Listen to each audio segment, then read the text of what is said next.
You see what? How do you represent your stress tensor in matrix form? What is the first column? Mahinder Arya, what is the first column of the stress tensor? Vijender Prasad, what is the first column of the stress tensor? Sir, it is a forces acting on a particular plane, the column. What is that first column of the stress tensor?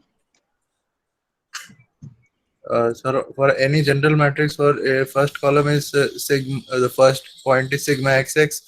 The lower one is generally we take as shear, that is tau yx, and the other is tau z uh, zx. Okay. So first column shows the stresses on the plane having normal vector in x direction. So you can say your first column is sigma xx, sigma yx, sigma zx. Okay. This is the first column of stress tensor. So if you multiply the stress tensor with the vector 1, 0, 0, you will get only the first column of the stress tensor. Other two columns will multiply with zeros. So your traction vector becomes first column of the stress tensor. So traction vector becomes sigma xx, sigma yx, sigma zx. Okay. So these are your force per unit area on the plane having normal vector in x direction. Suppose your normal vector was minus 1, 0, 0. So what will be your traction vector? Vijender Prasad, who was replying? Or Mahinder Arya? Sir, minus sigma xy, sigma yx, and sigma zx. Why do you bloody mix minus sigma xx, minus sigma yx, minus sigma zx? You have to repeat the first column. Okay. Yes, sir. So you get the traction vector on the plane having normal vector in minus 1, 0, 0 direction. Souvik Samadar, do you understand? Yes, sir. So what is, suppose my normal vector is 0, 1, 0. So what is the traction vector on that plane? So sigma xy, sigma yy, and sigma zy. Very good. So it is clear to everyone. So if you have some arbitrary normal vector like 111, 1111, then what you will do? What is the traction vector? First you make it a unit vector. So your normal vector becomes 1 by root 3, comma 1 by root 3, comma 1 by root 3. Then you take your stress tensor, multiply it with this vector. So you have to do a simple matrix multiplication. Okay. And you will get a traction vector. You multiply a 3 by 3 matrix with a 3 by 1 matrix, what you will get? A 3 by 1 matrix. So you're getting basically a vector. So that is a traction vector. So I hope you understand. So I have just explained you what is the meaning of this equation. I have not told you the derivation of it. Okay. So this equation can be written in this form. Ti is equal to sigma ij nj. If I is equal to 1, this gives you x component. If I is equal to 2, you get y component of traction. I is equal to 3 means z component of traction. Sigma ij nj means, j means it is like a summation of 3 terms. Sigma I1 N1 plus sigma I2 N2 plus sigma I3 N3. Souvik Samadar, is it clear or do I have to repeat? Yes, sir. Clear. No problem. This is all I already done before. Now I am going to explain you Green's theorem. You have heard of Green's theorem, what it is used for? Souvik.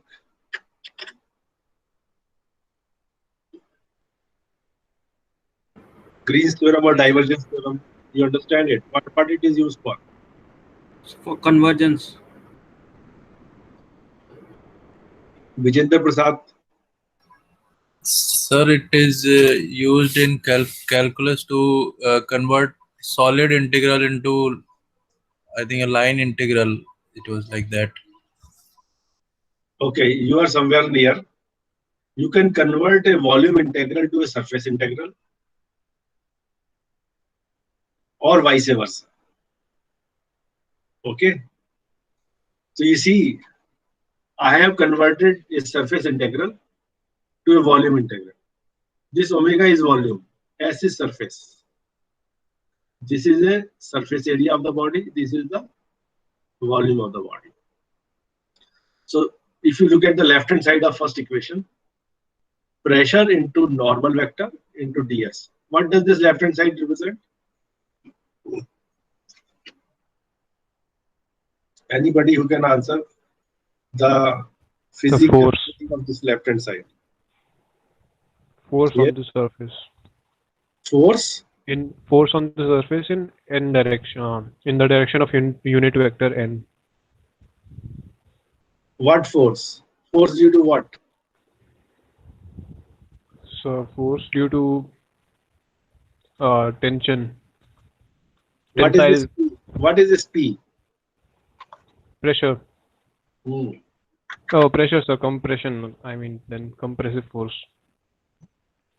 Look, you know about pressure. What is the meaning of pressure?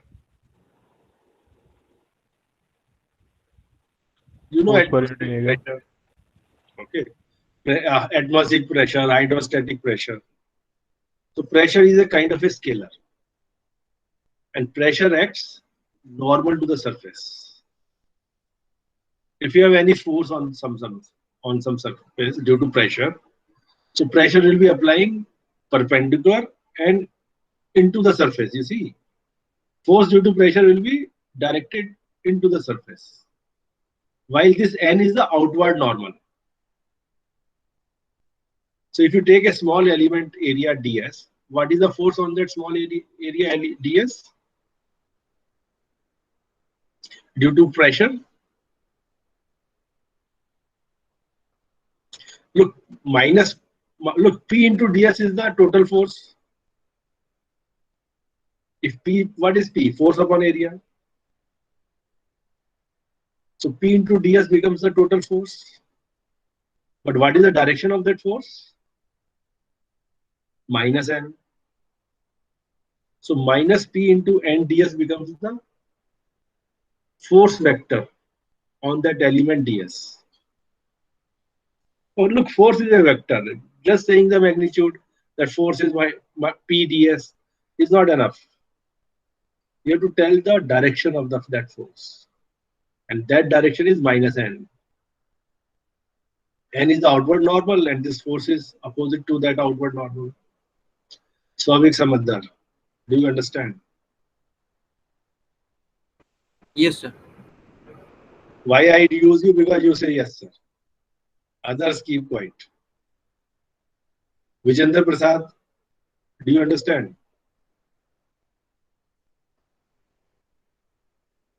Yes, sir. Look, you have to understand physical meaning of each term.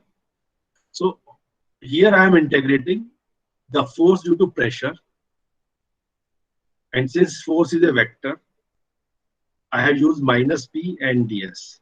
So I got the force on the element ds. If I want total force on the body, I have to add up all the forces. I have to integrate.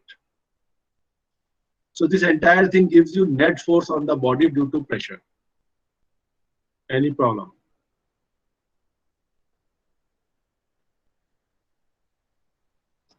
Vijender Prasad, you can do the talking. Yes, sir. No problem, sir. So you keep your mic on. Okay, So sir. this is the total force on the body due to pressure. Now Green's theorem, what it does, it says it is equal to, this minus is as such, P into n ds, it replaces by gradient of pressure. Gradient is nothing but del y del x, del y del y, del y del z. It is a kind of an operator. This operator is multiplying with p, so you are seeing del p by del x, del p by del y, del p by del z. This you have to integrate over the volume. Now this is Green's theorem. Here p is a scalar. You see n is a vector. So this entire thing is a vector. Here p was a scalar. Gradient of p is a vector. So you see, you are equating a vector to a vector. You have to just check it. You can't equate a vector to a scalar. So Vijendra Prasad, any problem with this first statement? Sir, this rho symbol means that it is a volume integral. This is not rho, this is called omega. Omega symbol, sir. This is a volume. Okay, sir. So you have integrated over the volume, and this T omega is the elemental volume. Okay, sir. Now suppose you have a body on which uniform atmospheric pressure is acting. You see, atmospheric pressure is almost uniform. So if it is an object of small dimensions, what is the net force on the body due to atmospheric pressure? You see, you are taking derivative with respect to x, y, z. You know these derivatives are zero. So what is the net force on the body due to atmospheric pressure? Vijendra Prasad. So it will be multiplied by area, the pressure multiplied by area. Swavik Samandar. Net will be 0. Look, E is uniform, so everywhere you will get a 0, 0, 0. There is no variation of P with x, y, z. As you see the power of Green's theorem. This surface integral converts to a volume integral, and you know these terms are 0. So you integrate over volume, you will again get a 0. So that force on the body due to uniform pressure is 0. You get it? Yes, Mr. sir. Neeraj Verma, you just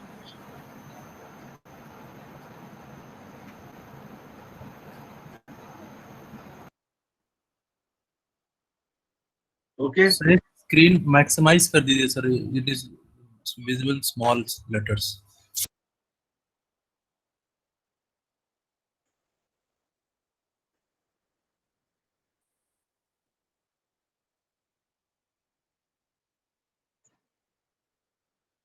Okay now. Yes, sir. So first statement is okay with you. Suppose you had a hydrostatic pressure.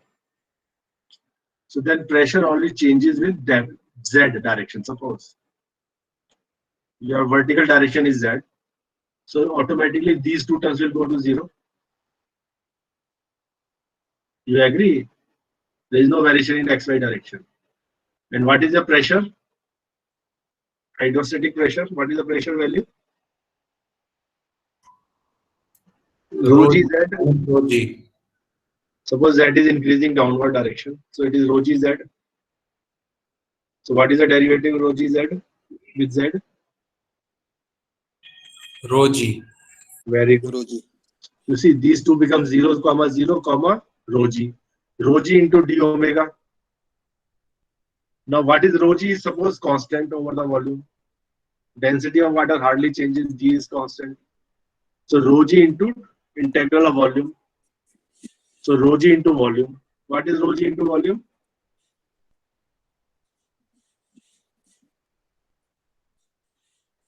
Weight, sir. Weight. Weight of the which weight of what?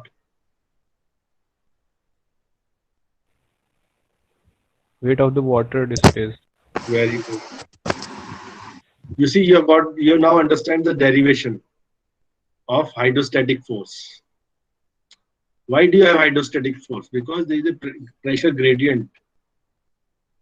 Okay, hydrostatic pressure is not constant with depth. It is increasing. So whatever surface is at the lower side, that is pushed up. Okay, so you see, you get that gets a higher force. So you understand the derivation of buoyant force now? Souvik Samadar, do you understand? Yes, sir. Understand. Now we go to second equation. Do you recognize the second equation? You have seen it before. In the first equation, you had a scalar multiplied by a normal vector. In second equation, you have a vector having dot product with another vector. And you are integrating over the surface.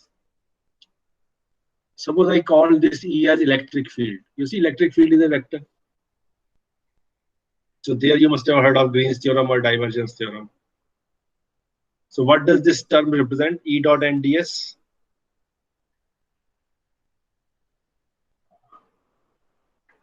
Souvik Samadar.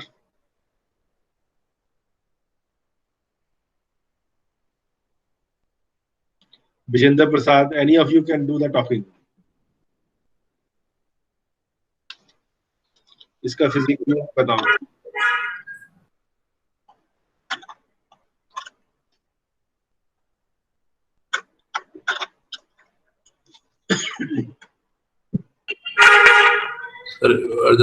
This will be the vector v acting on the ds surface.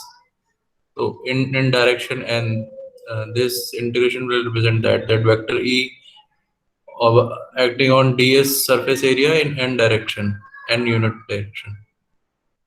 It is Vijender Prasad or Souvik? So Vijender. Souvik, what is this? E dot NDS. What is it? Sir, E vector is acting on surface integral surface ds in the direction n. What is the meaning of physical meaning? You must have done course on electricity and magnetism. So there is a particular term for this. I think it's flux. Yeah, flux of electric field from the surface S. You see, if you have a charge, your electric field is pointing outwards from that charge. It will be leaving a surface. It will always leave normal to the surface. Okay.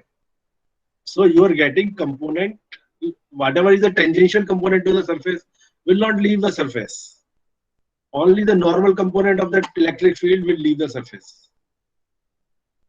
If the field is having some direction, arbitrary direction, you can always take the component normal and tangential. So normal component multiplied by the area will give you the electric flux leaving the surface. Okay. So this shows the flux, electric flux leaving the surface. This E dot N I can write as EI NI. What is the meaning of EI NI? Souvik? So the direction in unit vector I. This is nothing but I have represented this dot product in the Einstein notation. This is nothing but E1 N1 plus E2 N2 plus E3 N3. What is this dot product? E1 N1 plus E2 N2 plus E3 N3. You got it? Souvik? Yes, sir. Vijender Prasad? Yes, sir. I have told you this Einstein notation. This Yes. is just representation of terms. Somebody is making noise, so please mute yourself. Now this integral can be written like this. You see, both are i's. So you have to take a derivative. So it becomes I comma I. Look here, you did pressure. You took a derivative. Here again there is a derivative business. Ei comma I d omega. This Ei comma I is written also as divergence of electric field. It can be expanded like this. Del Ex del X plus del Ey del Y plus del Ez by del Z. Or del E1 del X1 plus del E2 del X2 plus del E3 del X3. Okay, is it clear? This is Einstein's notation. This you can write as gradient operator dot vector E d omega. So I have represented flux of an electric field by integral of the divergence of electric field over the volume. Any problem with this? Souvik? No, sir. Do you know what is the electric field of a charge?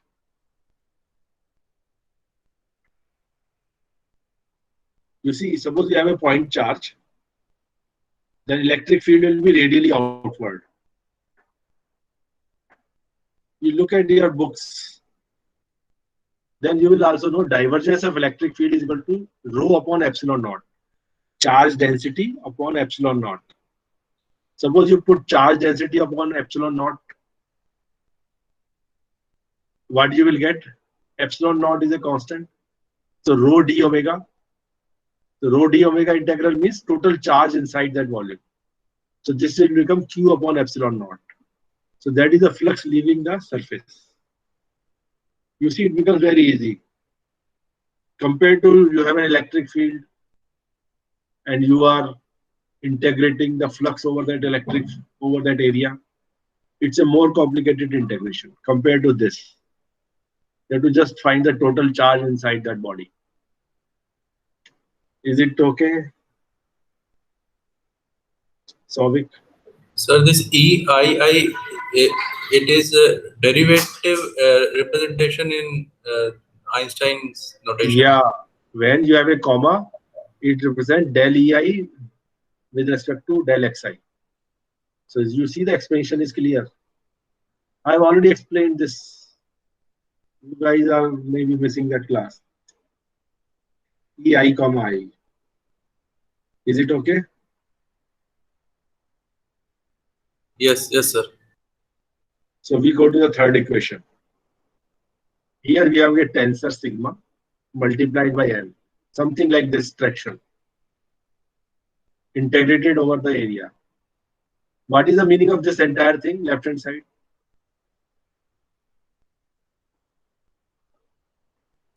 Anyone can reply. If anyone who catches it, he can reply. Physical meaning is very important. Tell the physical meaning of this left hand side. So tensile force. Anyone else? So resisting force on the normal surface. Anyone else?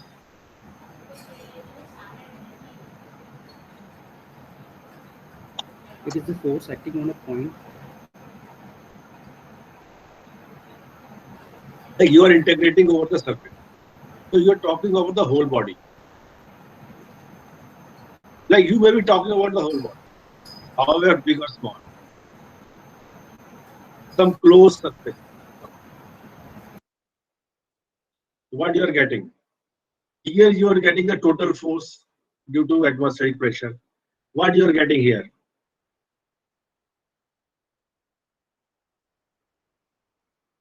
You see this? What is this? T is equal to sigma n. So instead of sigma n, if you put T ds, what do you mean? What do you get? Traction force, sir. So here, what is T into ds?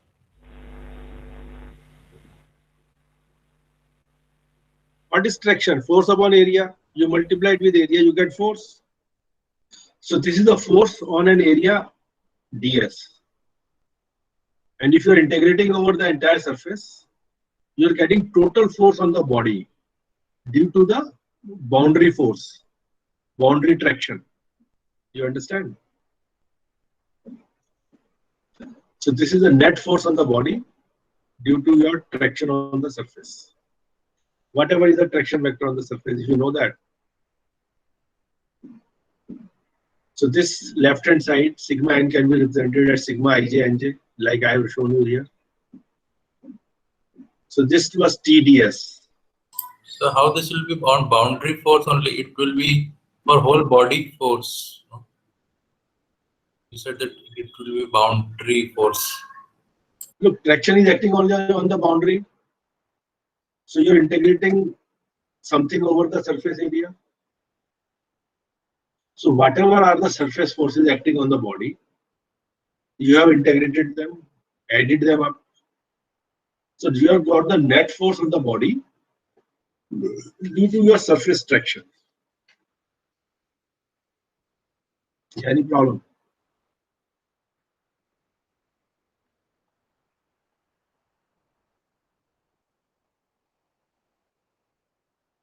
This is summation of the forces on the boundary of the body.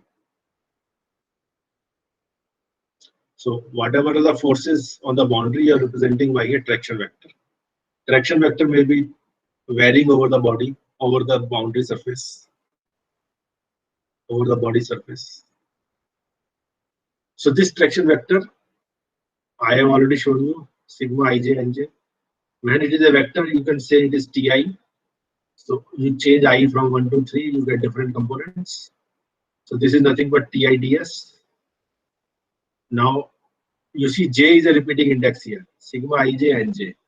So you have to take the derivative with J, sigma ij comma J.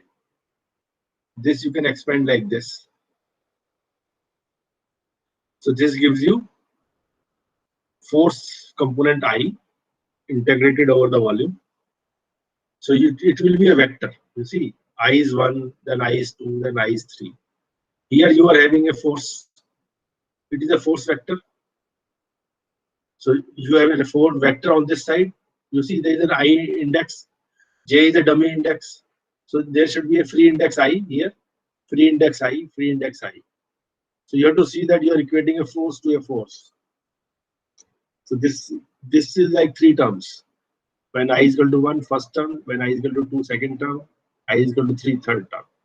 So 3 components. So it is also having 3 components. You see, traction I made you calculate, you are giving 3 values. 1 force vector. So you are again getting a force vector here. This entire thing is, if I is equal to 1 first term, then I is equal to 2 second term, then I is equal to 3 third term. Souvik, do you get me? Yes, I get it. Vijender Prasad?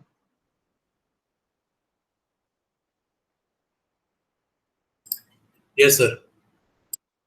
Okay, all these things are not very difficult. Okay. There is a book called Gultin. I don't know if I have given you. If you have start looking at that book, these things will be very easy. I will email you that book. Okay. So using Green's theorem, I have found net force on the body due to pressure. I have found flux of the electric field leaving some surface. I have found net force due to traction vector on the surface.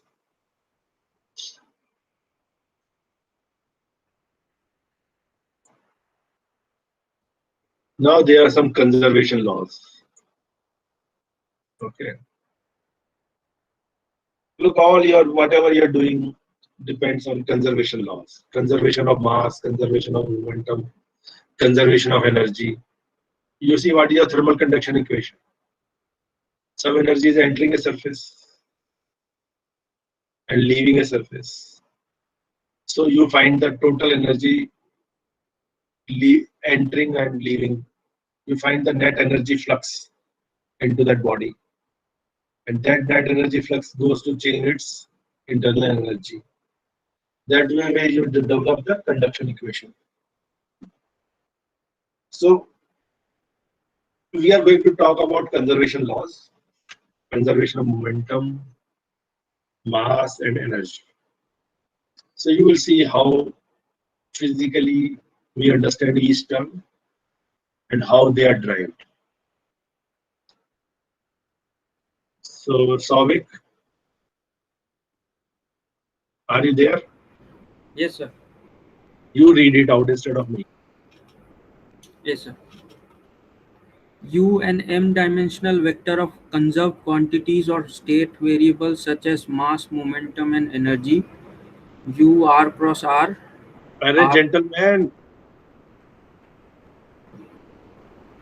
you have to don't miss the arrow. U is defined as an m-dimensional vector of conserved quantity or state variables such as mass, momentum, and energy. U is a function going from R by R to Rm. So this R by R becomes like a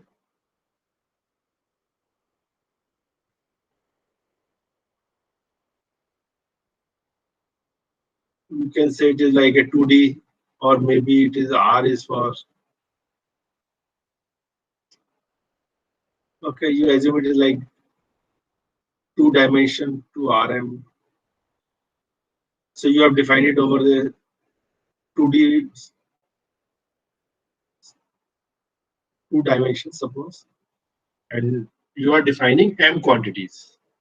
Your m quantities here are, for example, mass, momentum, and energy. So m becomes 3. So you have defined the variation of u over a 2-dimensional space, okay, to a vector of quantities like mass, momentum, and energy. Here you could have had r into r into r. So that becomes like 3-dimensional space. So you can have variation over 3D space, okay, or you can have your 1-dimensional variation, r going to rm. So this is a little weird representation. Now, so we go to the third line. So uj is defined as density function for the jth state variable. Integral So like here, mass, momentum, energy. So U1 represents, for example, for mass, U2 can represent for momentum, U3 can represent for energy. Okay, go to the next line. integral uj with x comma t with respect to dx from x1 to x2 is equal to total quantity of state variable in the integral x1 Interval. It is an interval. interval x1 x2 at time t. Okay, so you understand this now. This, what is this term?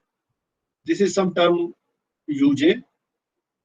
You are integrating over the interval x1 to x2. So you get the total value of the quantity inside this interval. Any problem with this? Suppose you have to find mass of an object.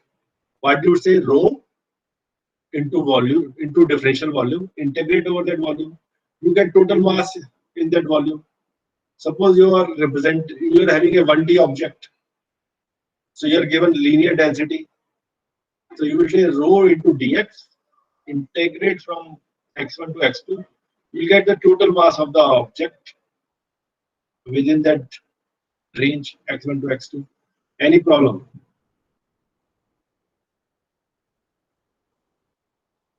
Souvik, is it okay? Yes, sir. You have to know the physical meaning of this expression. So what is R here? Like R into R is it is in 2 dimension, but what is R, sir? Okay, R is like minus infinity to plus infinity, your x-axis. Okay, This okay. second R is your y-axis. Okay. Okay, so you can call it real numbers. R is your set of real numbers. Okay. Now state variables are conserved. What is the meaning of that?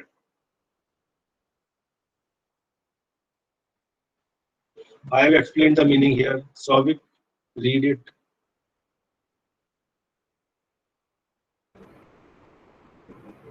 Integral uj with respect to xt dx from minus infinity to infinity should be constant with respect to t, while uj Representing the operational spatial variable. yes, Representing the spatial distribution. distribution of the state variable at time t will generally change as the time evolves. Look, whatever is in the integral quantity, if you're integrating from minus infinity to infinity, then this quantity will not change with respect to time. Look, you have got mass of something. Suppose you say mass of the universe. So if this mass of the universe is not going to change, you have integrated over the entire region.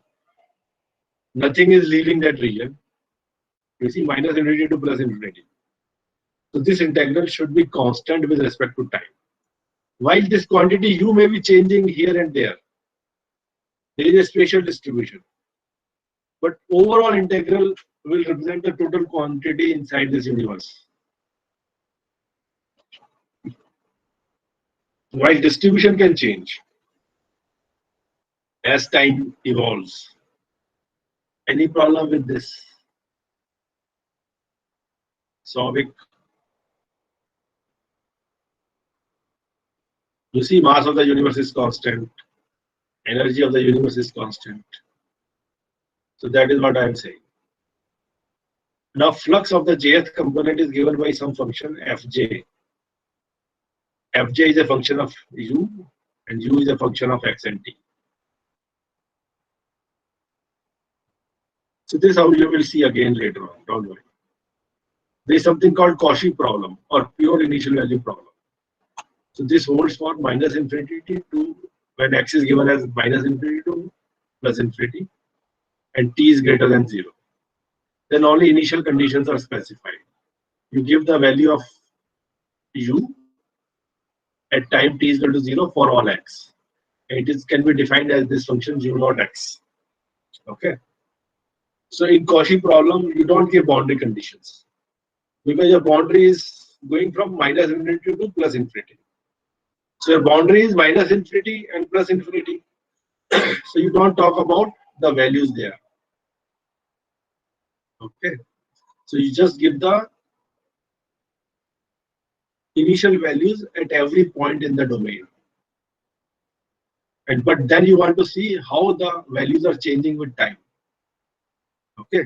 So this is a Cauchy problem or pure initial value problem. Now you have got one-dimensional situation. In that case, you are having only variation in x direction. You are giving quantities as a function of x only and time. So here it should have been t instead of x. So that's a typing mistake. Del by del t of u plus del by del x of fu is equal to 0. In 2 dimensions, this equation can be written as, these are conservation equations. Time derivative of u plus flux is equal to 0. Okay. So there are 2 flux functions in 2 dimensions, f and g. So you can write it in this form. Time derivative of u plus flux derivative of f with x direction plus derivative of g with y direction is equal to 0. In 1 dimension, your vector u can be written as mass, momentum, energy. You see what is density? Mass per unit volume. Similarly, this momentum is mass per unit volume. All these terms are per unit volume. Their time derivative is given as plus. This is the derivative of the flux terms. Rho is the velocity, flux of mass per unit volume. Rho v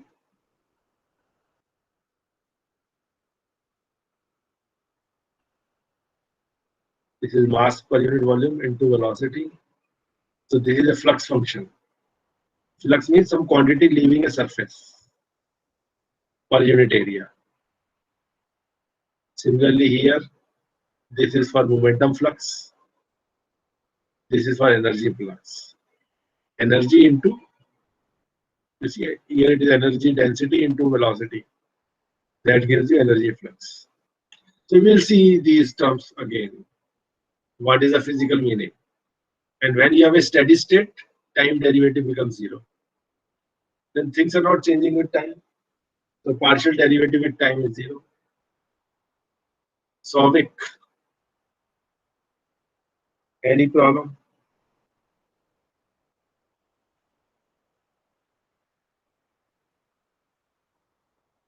Sovic Samadar. Any problem? You have to say no, Jackson. Vijendra Prasad. No problem, sir. Okay.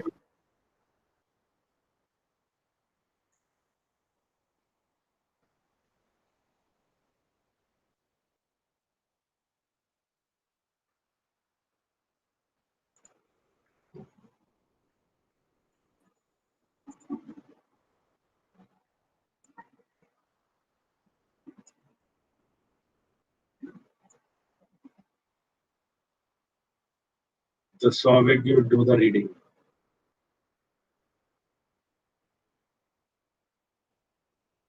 Sovic, are you there or you're left? Vijendra Prasad, you do the reading.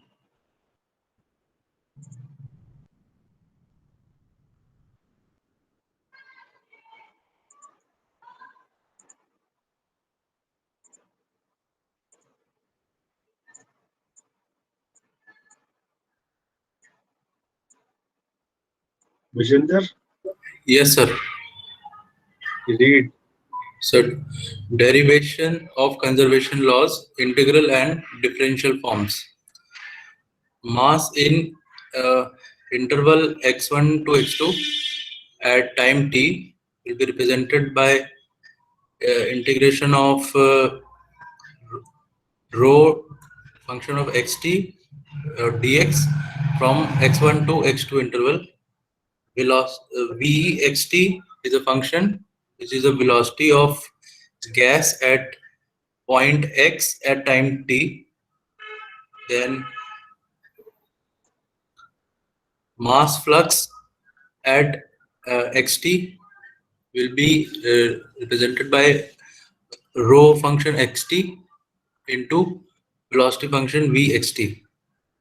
Now rate of change of mass in interval x1 to x2 is given by the difference in fluxes at x1 and x2, which is mathematically represented by differential d by dt of integration of rho function xt with dx from interval x1 to x2 equal to function rho xt into velocity function vxt minus minus rho x. It was rho. First of all, it was rho x1t v x1t difference of with difference rho x2t v x2t. Now, Interpret this equation. sir, this is a rate of change of mass from x1 to x2. The first part rho x1t into v x1t is flux at the point x1, and rho x2t into v x2t is a flux at point x2. So this will be equal to this rate of change of mass, that is d by dt of integral rho xt dx from x1 to x2. Can you explain it more physically?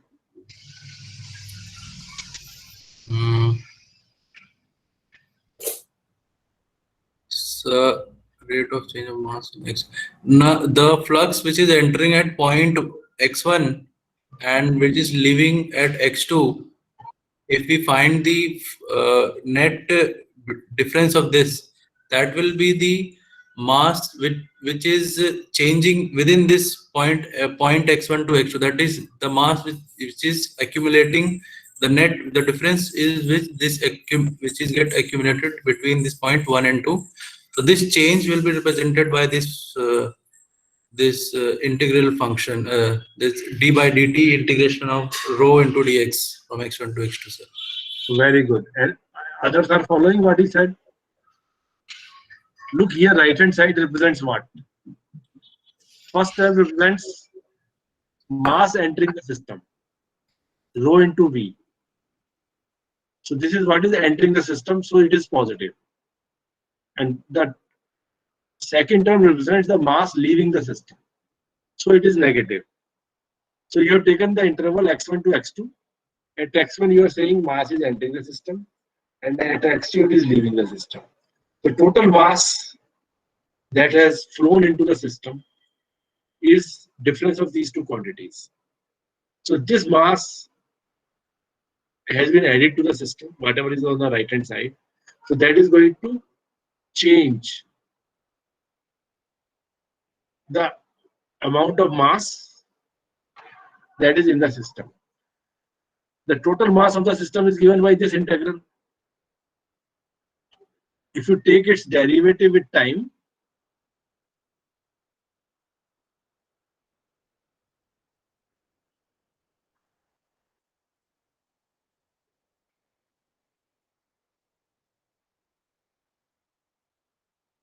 you see, this is leaving per unit time.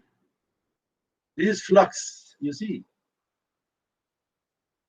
This is not total mass that has left. This is mass leaving at a point of time per second, rho into v. So this entire thing is mass added to the system per unit time. Okay. So this way you have to take the derivative of the total mass with respect to time. Is it okay? Right hand side represents the mass addition due to flux at the boundary. Boundary here is point x1 and point x2. At x1 it is entering, at x2 it is leaving. So per second, this is the change of mass due to the boundary flux. So this has to be equal to change of mass per unit time of the system. Okay. If mass is added, density has to increase. If mass is lost, density has to reduce. So that will give you the change in mass. Left hand side will give you change in mass per unit time. Okay. Now if we integrate the above equation in time from t1 to t2. So this was giving you time derivative at a point of time. If you do the integration from time t1 to t2, you will get the total change happening from t1 to t2. So this integral will be just, if you are integrating the entire thing with time, you will just get rho xt dx x1 to x2, and you have to put the limits t1 to t2. So you put limit t2, then you get this term. You put limit t1, you get this term. You see, left hand side is coming from integration of this term with time, and you have put the limits t1 to t2. Vijendra Prasad, is it okay? Integral of left hand term with time. This is what I have done. This integral will give you, all integration will give you just only this term, since this entire thing is a perfect differential with time. You have a derivative with time, you integrate, this derivative goes away, and you have to apply the limits to this function. Those limits are applied, take the difference. So it becomes a definite integral. You are integrating the whole equation from t1 to t2. Now same thing you have to do here. Rho xt vxt dt integral t1 to t2, and rho x to t vx to t dt integral t1 to t2. Okay. So this first quantity represents the amount of liquid that has entered at position x1 during that interval t1 to t2, and this is the amount that has left. So you get the total flow, total change due to flux, at the boundary, and this has to come. This is the mass of the system at time t2. This is mass of the system at time t1. So you get the change in mass over that period. Is it okay, Vijendra Prasad? Yes, sir. Now, if you say that density and velocity are differentiable functions, then can you write like this? If something is differential over time, you can take the derivative and integrate over that. So you will get by definite integral the left hand side. Similarly, the second term, if it is differentiable, you can write like this, rho v differentiable. Now this is a function you're integrating with dx. So you will get only this term, and you have to apply the limits. So you see, I have written these left hand side as integrals of these functions. Is it okay, Vijendra? Yes, sir. So now you see, we had this equation. Rho xt2 minus rho xt1. So it was having in, we could write it as del by del t rho xt dt. So this integral was already there outside, but this difference I could write as this. Similarly here, this was already having an integral with t1, t2. Now this difference of rho x1t, vx1t minus rho x2t, vx2t, I can write as this integral. So you have a double integral. Rho derivative with time plus derivative with x, rho v dx dt. Here it was x1 minus x2, and here you see it is x2 minus x1. So it is coming to this side and becoming this.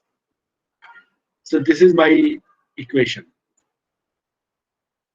Saumik, Samath, Vijendra Prasad, is it okay? I have converted this entire equation to an equation like this. So the entire thing is having a double integral from position x1 to x2 and t1 to t2. So this thing applies for any section x1, x2 and over any time interval t1, t2. We have not done any restriction on this interval. So if this entire thing is equal to 0 and these limits are arbitrary, it means this entire quantity in the brackets must be 0. Only then this integral is 0 for all times and all positions. Since this must hold for any section, so you say this derivative with time plus this derivative with x is 0. So this we tried for conservation of mass. Same thing you can try when you replace rho by momentum. This is momentum per unit volume, rho v. Like here, this was density per unit volume. It was mass per unit volume. So this is momentum per unit volume.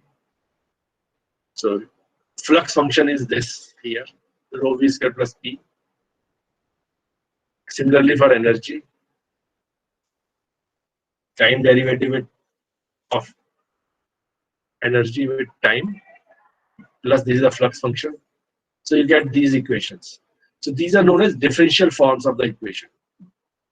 This is an integral form of the equation. Okay. So Vijendra Prasad, are you comfortable? Yes, sir. Any questions from anyone? As such, I'll put the recording. You can look at it and peacefully try to understand what is happening.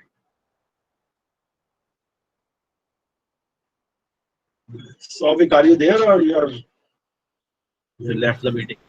Yes, sir, I'm here. This समझ आ रहा है? You are following? Yes, sir, following. Look, these things are not easy, honestly. It will take a lot of time to fix them in your mind. And you must know them like anytime you can try them. Only then you can be happy in this course. Okay.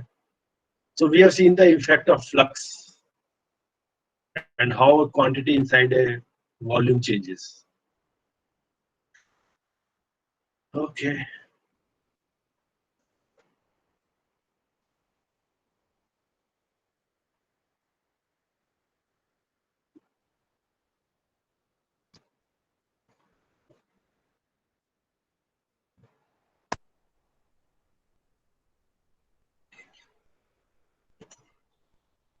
आधा घंटा लगेगा नहीं हाँ